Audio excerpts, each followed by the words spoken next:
Well, ladies and gentlemen, they call me the most immaculate Mike Wonder, and I call myself the Mike Man Stamps unconventional, Mr. Controversial, and you're welcome to Free Flow. Free Flow is a podcast proudly sponsored by RK Records. Ladies and gentlemen, today I am not alone in the studio, and as you know me, I'm a big fan of good music, good things, and the sweet things of life. And as a big fan of that, today I decided to go far, I decided to go wide, I decided to search to the far ends of the art, as we do it. And I was wondering, who am I going to talk to today? Because I wanted to really understand a lot of things. And my search stopped at the palace of Chief Kayode Samuel. I landed at his palace, and luckily for me, he decided to grace me with his presence. Good afternoon, sir. Good afternoon. I'd like you to do me the favor of properly introducing yourself, because I feel like when I say Chief Kayode Samuel, it really does not carry the weight that I feel. Like I carry the weight that I feel in my body. Well, my name is Kayode Samuel. All right. I am also a chief. But you know that chief and music sometimes doesn't You work. don't really go together. Although we have Chief Osadebe, Yeah. we have some of those guys in those days, But I'm a chief. I'm a cultural ambassador. All right. I'm a chief from Ilanrogo. So anything about culture, I'm all in. Yeah, so thank you for gracing us with your presence today. We My really pleasure. appreciate you giving us small time from a very busy schedule. But moving on, this is free flow. So I really want us to have like a free flow of discussions, no holds back. I want us to talk about things that I feel like you probably have not spoken to anybody about before today. But I promise not to go beyond my boundary. Right. I promise not to go beyond my boundary today. So you're a music person, you're an artist enthusiast. But I'm a big fan of arts, of music. So I'm going to start my conversation here from music. Okay, cool. Now, I know you've worked with a lot of people in the past. I know all that, but I don't want to start from there. I want to start from, how did music start for you, sir? How did music start for me? From Nigeria. From when I was in the secondary school, I've always loved music. And I went to Ibadan Grammar School. Oh, And my mom had a shop in, I think, somewhere around Mokola. And so when I leave Ibadan Grammar School, I go to my mom's shop, and then we all go back home together. So while waiting for my mom, there was a record shop not far from where our shop was based, and they would play all sort of music, from highlife to funk. But that was when funk music was really coming up, highlife, funk, juju, and then a lot of foreign music started to come back from US and from London. A lot of the psychedelic music come from London, like the Rolling Stone, Beatles, and all the rest of it. Whereas in America, you have music like soul, funk, James Brown, the Staple Singers, and Sly Stone, of course, who influenced so many musicians. I think he died last year. So that was my interest in music. Then I was a DJ as well in Lagos. So we had the opportunity to have vinyl. Vinyl. That was what it. We played. We actually played. Spin DJ set from two different vinyl, not like the way they do it right now. Turntables now. Yeah. So yeah.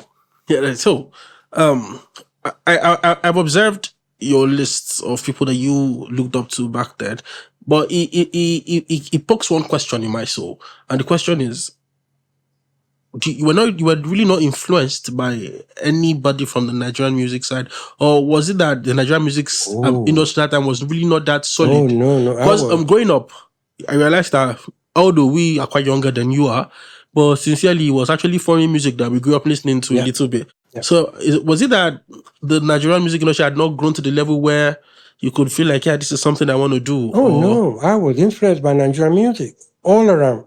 Yeah, the foreign influx had a big impact. But you have artists like Fela, you have artists like Mono Mono, you have artists like or for the Black Company. You have artists like Segun Bucknor. These are like great musicians. Are you with me? Lijadu Sisters. Those are all funkadelic stuff. Then you have Victor Waifo, another great musician.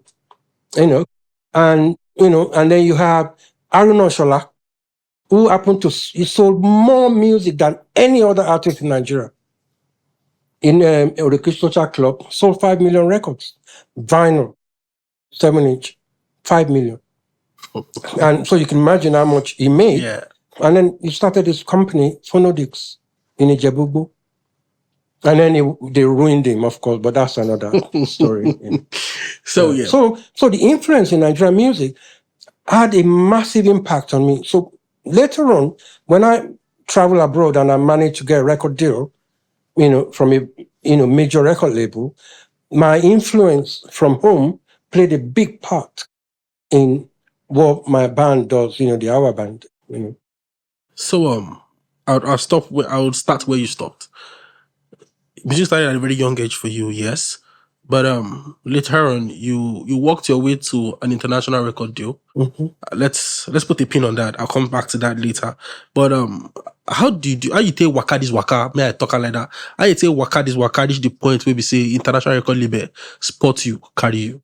Oh well, I travel to London. Actually, after my secondary school, the idea was for me to travel, and then I think maybe I was becoming too much of a troublesome boy. So they thought, oh, I think the best thing is to ship him out of Nigeria, And so when I got to London, I was able to explore my talent, but theater has always been a big part of my, I just love theater. I love stage. I never went to theater school, but I went to film school. No. So I went to film school, finished my production course there. Then my first job was in the theater. And I worked in the theater for over 6 years. And being in the theater, I was able to meet a lot of young actors. I was working backstage, So I had the opportunity to mix with those actors. When they leave stage, we meet backstage, we meet in the green room, or maybe when they're in the dressing room.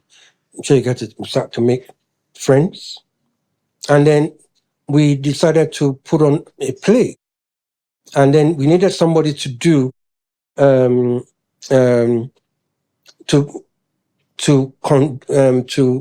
write the music for us. So somebody introduced this lady called Barbara Snow. And she said, oh, Barbara, she's a really busy woman. She's a trumpet player.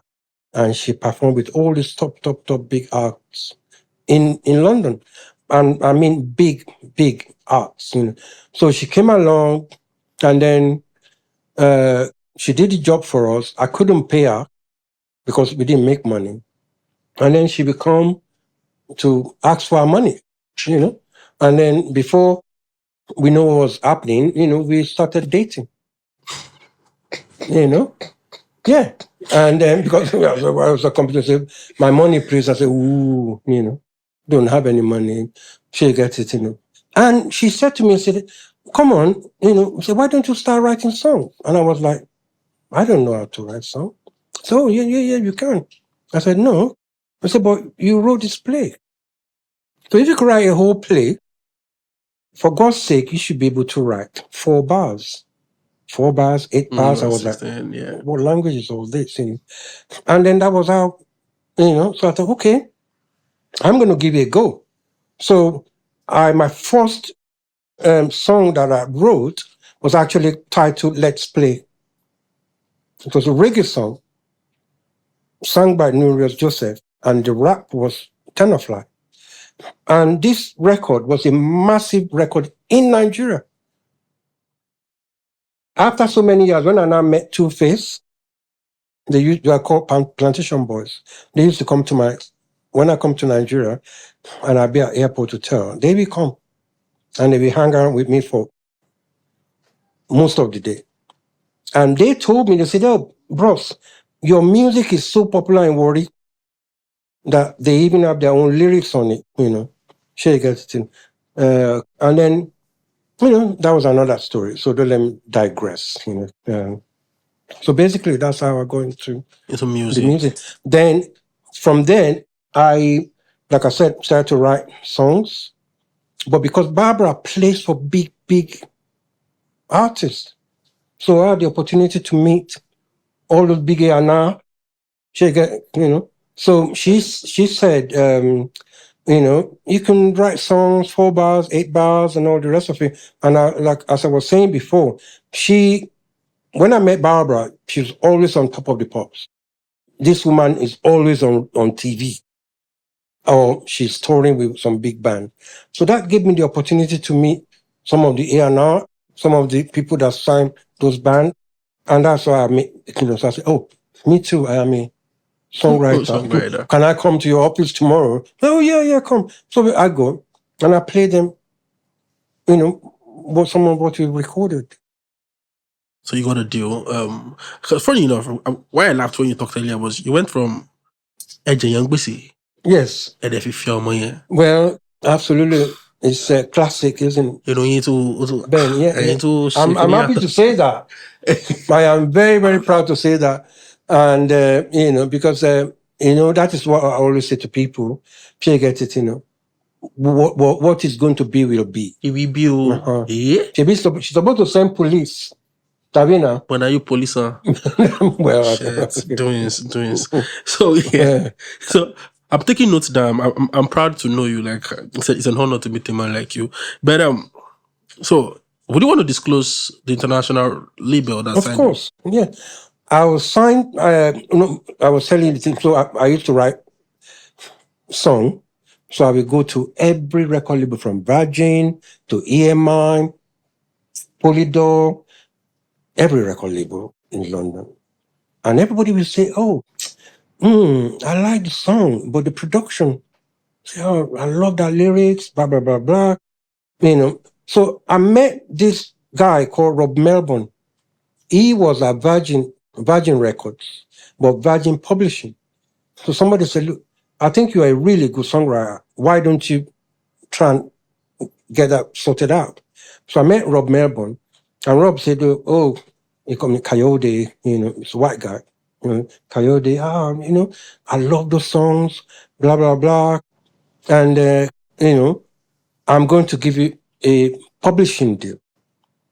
That time, Virgin Record was sold by Richard Branson. Richard Branson owned Virgin Record. So he sold Virgin Record to start the Virgin Airline, Virgin Atlantic. So Rob moved from Virgin Records to Chrysalis, which is another big record label. So Chrysalis, that is where I was signed to as a songwriter. And then Chrysalis then started a new record label called Touchwood.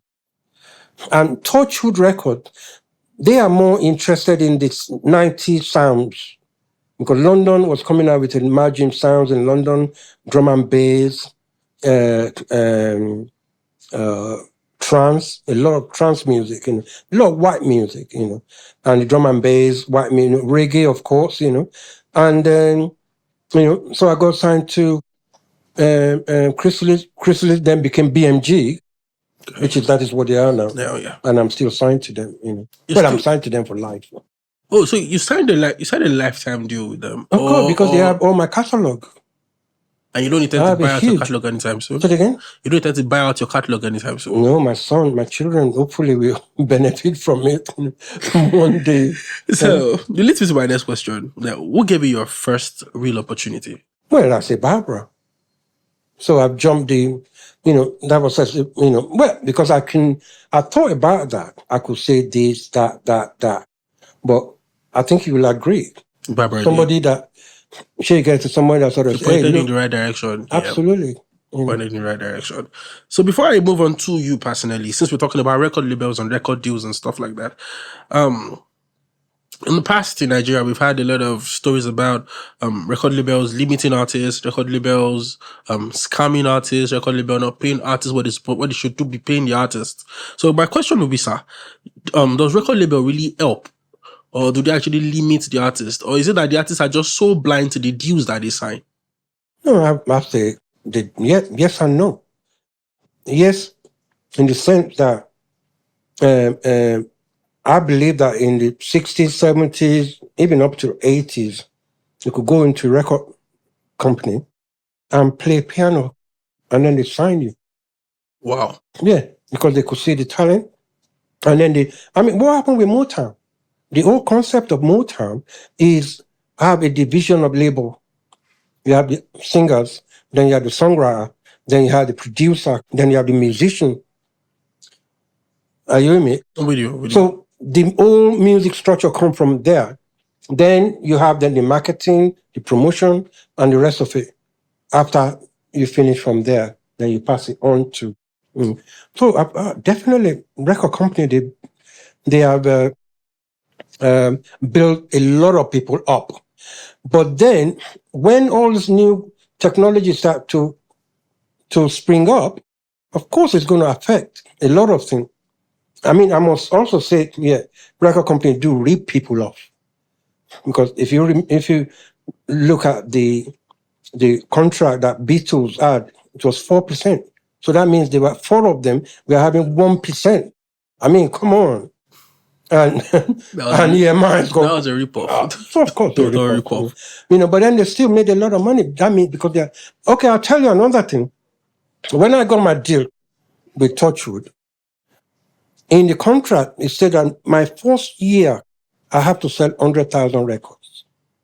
I mean, come on. Nobody knows. Nobody knows you. You're going to sell it. So you're already gradually leading to a fall. Because in your first year, you didn't sell. They signed a 3-year deal. You have to sell 100,000 records first year. Second year, 200. Third year, keeps going up. Yeah. If you don't sell that, they drop you. All the 60,000 you must have sold. It's because you have so many people on the label. You hope that one person will pay for Michael Jackson on Epic and Sony.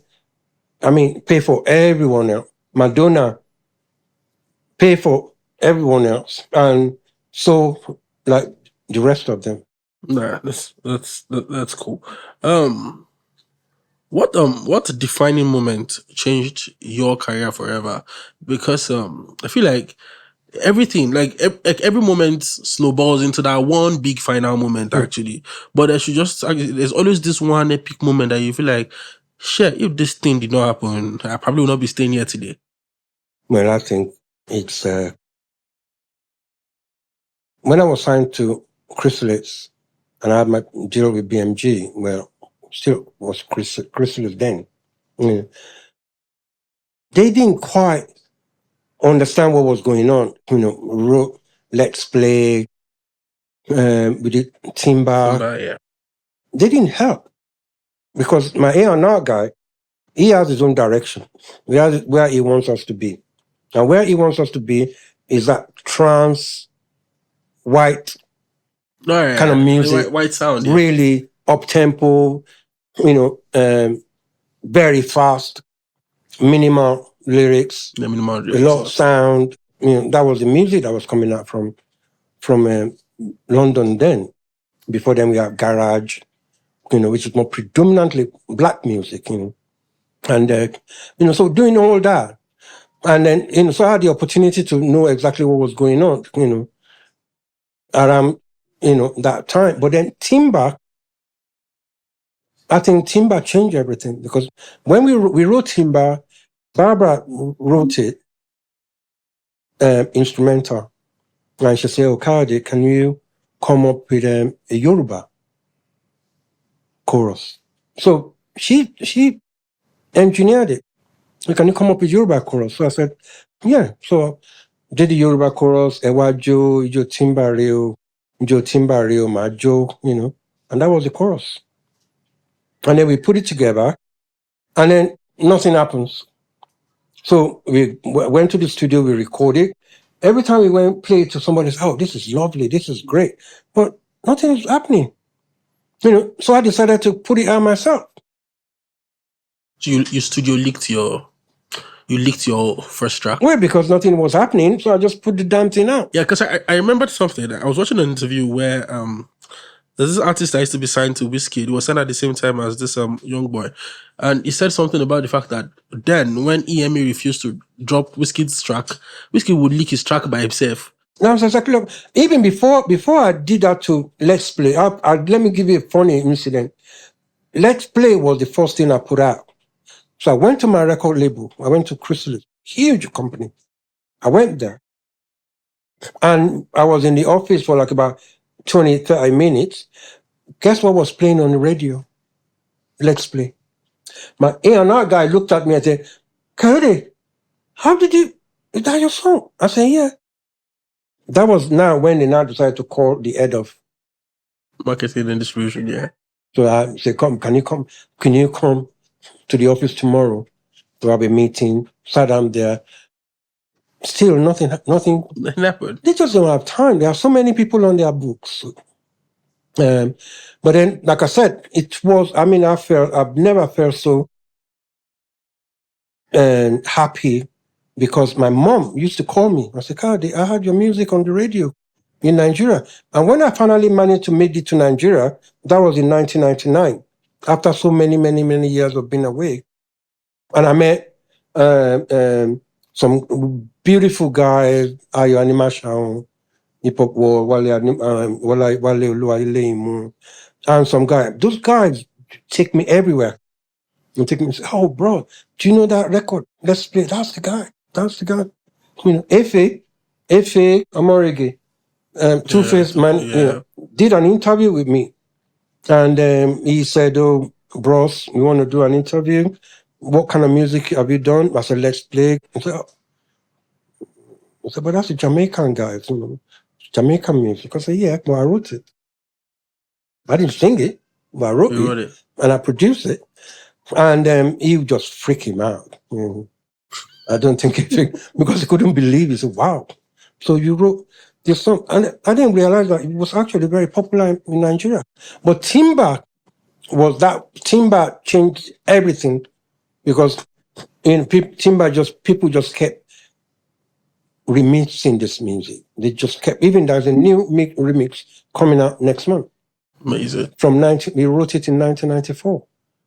And still being relevant. Because I was about to go on to ask you, what was your proudest moment, or what's your most accomplished moment? But I probably feel you've answered it already. Oh my, that's a different story. Because you're entirely right now. I mean, from like, people like one of my, I would say is the Ali movie with Will Smith. Ali movie with Will Smith. With Will Smith in Maputo. Yeah. Because I came up with I put out a compilation album when Fela died. 1990. Fela died in 1997. 1997, I put out this compilation that called Original Afrobeat and the Sound of Nigerian 90s. So that we could sort of say, well, we have a genre in Nigeria, which is Afrobeat. But nobody was interested in Afrobeat. I can categorically tell you that. No one. Music coming from Senegal, Mali, you have them Baba Mal, Salif Keita, Yusondo, and all those people, Angela Kijog, they were doing far, far better than Nigeria in the 90s, late 90s, 2000. Are you with me? Mm-hmm. But somehow, the Nigerian music just doesn't resonate. So when I put out my compilation album, I included Babani. I had a track of Sherere, so I included it in the compilation album. It was the compilation album that is had in America, and then they gave me a call and said, "Look, we want to include this music in the movie, but that's not all. We want you to go to Nigeria and bring the band to come to Maputo and appear in the movie." And we were treated like a big star, man. Bloody hell. We didn't have visa from Nigeria. We all just got to the airport. No visa, nothing. Arrived in South Africa. VIP. From there we had private plane, took us to Maputo. I mean, that's the power. That was Sony Music, Sony Pictures. Will Smith, he was a big star then, wasn't it? And you wouldn't. How can you forget an experience like that? You are there with Will Smith, with what's this guy? The guy, what was the guy that did? Oh gosh, it's a photograph. He did a photographer and the thing. It's a big star as well. He did music with Kanye West. You give me money. What's his name? I forgot. His name just. He was there. He was in the movie as well. Jada was there too. Will Smith's wife was there, and a lot of other star was there. That was. Apologies if I could not relate, because that was I'm not sure I've seen the Ali movie. I'll make sure I go to that today. I'm sure I'll go to that today. So next time when somebody's talking about the movie, I'll have something to say. Moving on. Sincerely, this interview means a whole lot to me, because it would be weird if I tell somebody that somebody like you stays in the city of Oshobo. And why it would be weird for me is not any other reason. It's not like it's way out of this world. It's because I see Oshobo as a state that is struggling when it comes to music and putting out musical artists. We have a lot of comedians, funny or unfunny, whatever they are, God help them.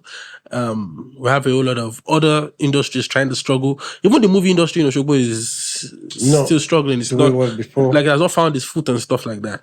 So it's amazing when you finally hear that, somebody with your kind of catalog, your kind of history, is staying in this town.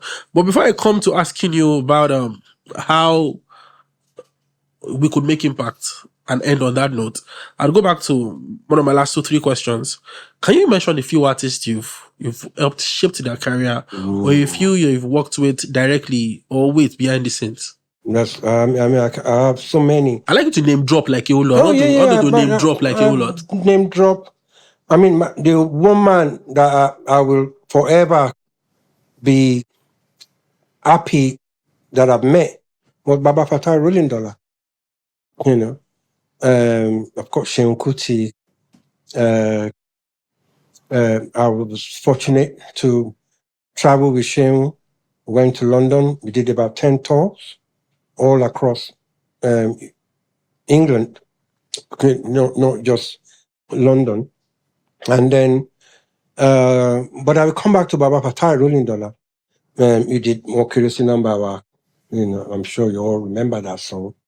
And I took Baba to London, got him involved in a project with Tony Allen, because I was managing Tony Allen. So I was encouraging Tony that, look, what's in Nigeria now? Let's do a compilation, let's do an album saying that Tony Allen come back home. And while in Nigeria, he's working with this, that. I've never met Baba Rolling Dollar then, but I used one of his songs in one of my compilation albums. So I thought, I have to have this man come on. So he came to the studio.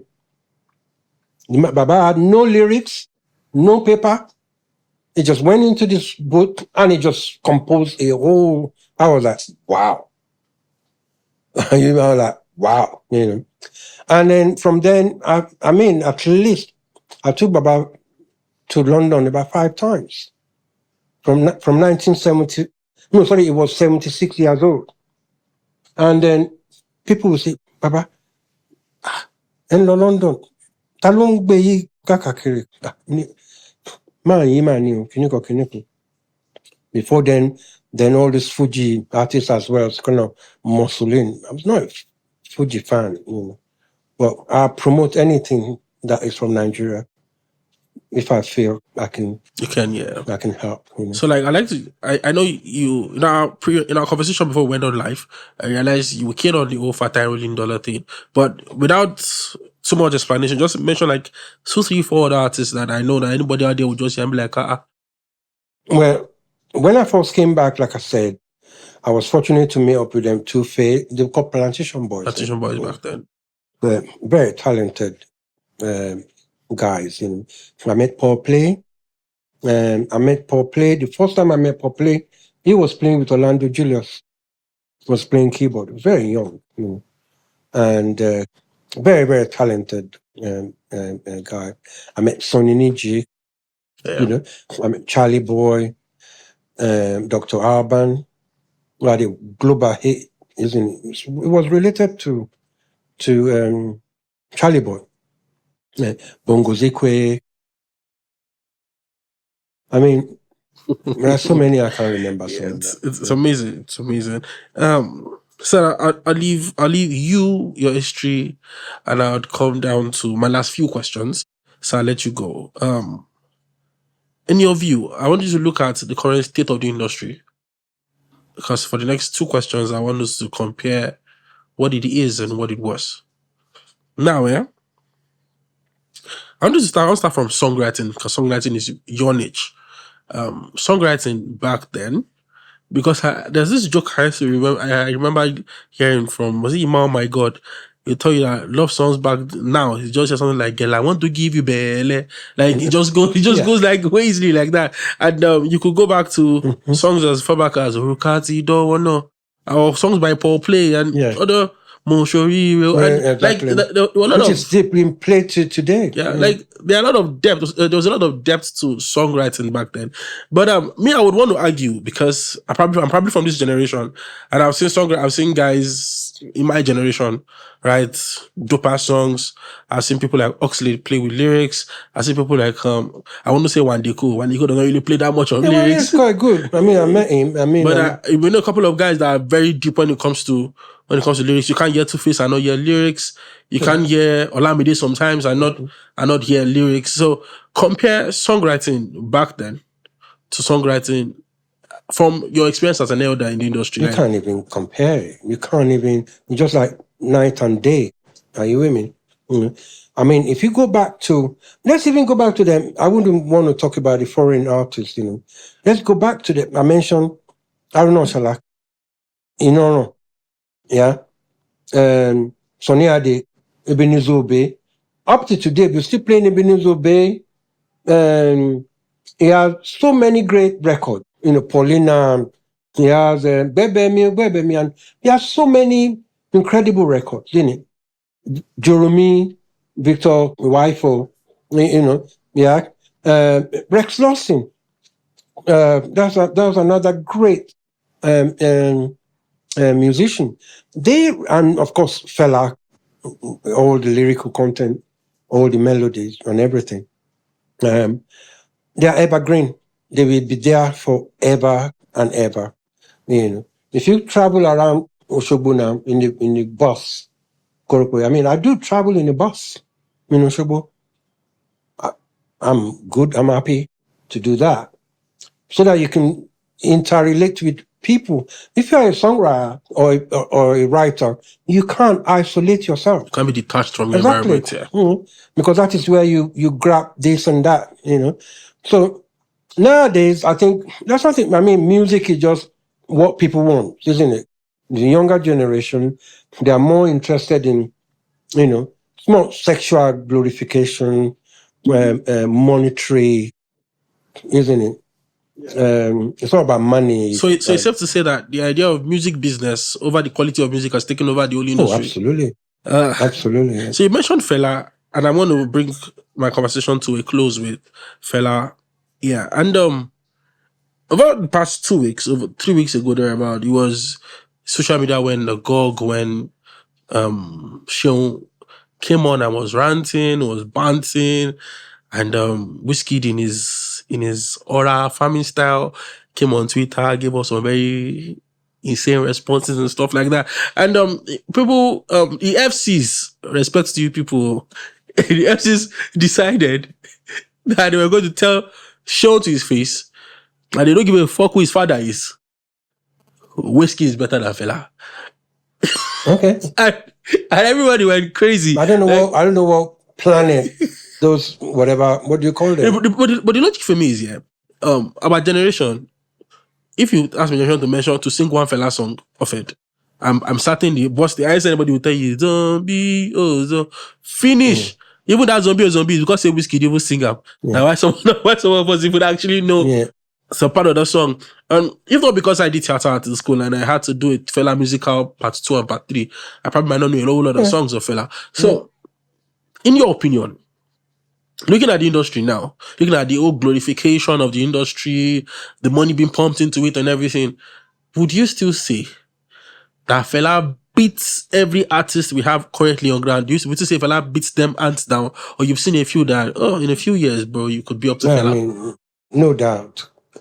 I mean, you can't compare Fela with any musician from Nigeria, even only in Nigeria, in the world. Like I said, I've toured with Seun, and before I even go on, a lot of people don't realize how talented Seun, Seun is an extremely talented young man, very clever, and he knows his music.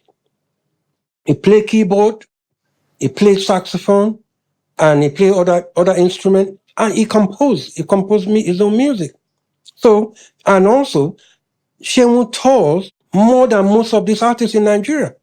As far as I'm concerned, last year, I probably say Seun is the most toured artist in Africa. Because I'm well aware of all that, because it was everywhere.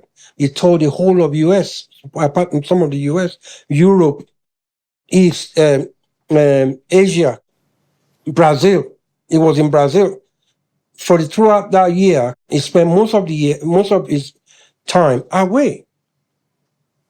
So I'm not saying that those big other artists are not, they could do their O2, they could do their, Coachella, they could do some other venues, but it's still different from when you are touring, when you're on tour. Do you know what I mean by being on tour? Are you with me? So you have all that experience that I think, Seun, and like I said, I met Seun when he was like about 15, 16 years old.